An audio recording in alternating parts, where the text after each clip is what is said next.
Hello बच्चों, let's read the question. The current I in the inductance is varying with time according to the plot shown in figure. Which one of the following is the correct variation of the voltage with time in the coil?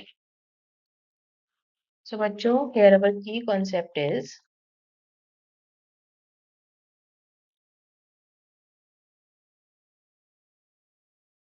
EMF in inductor is given by the relation E is equal to minus L di by dt.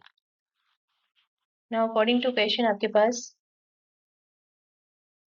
Variation दिया गया है current का with time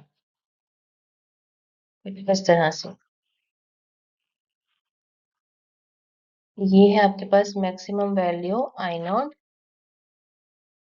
ये variation of current आ गया, यहाँ पे variation of time आ गया, ये है कैपिटल टी टाइम और ये है टी बाई 2।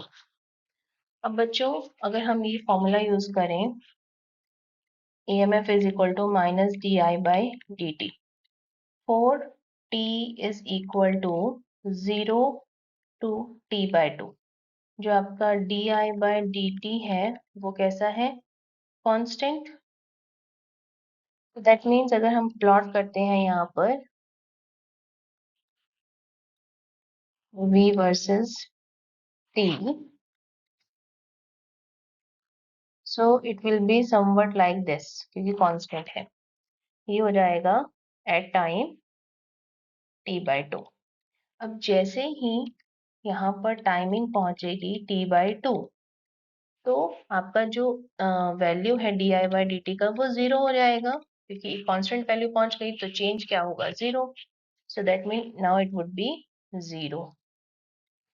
अब अगर हम बात करें उसके बाद आपका जो d i by d t है स्लोप है वो डिक्रीज कर रहा है for t is equal to t by 2 to t is equal to T.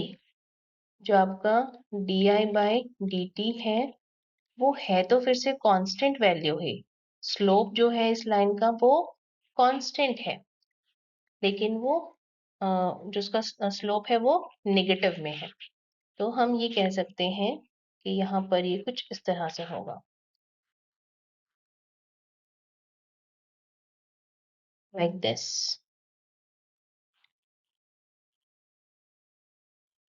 This is, ये आपका वैल्यूएशन आ गया। नाउ वन मोर थिंग, यहाँ पर हमने ये नेगेटिव साइन को इंक्लूड नहीं किया है। अगर ये नेगेटिव साइन इंक्लूड करते तो आपका ये वेरिएशन कुछ इस तरह से होता, बट हमने नेगेटिव साइन क्यों नहीं इंक्लूड किया, क्योंकि क्वेश्चन में आपसे पूछा गया है वेरिएशन ऑफ वोल्टेज। जब भी हम वोल्टेज या पोटेंशियल डिफरेंस की बात करते हैं so we only consider the magnitude, this is not EMF, so that is why we will just talk about the magnitude here. So our final answer is option D. I hope you understood it well. Best of luck.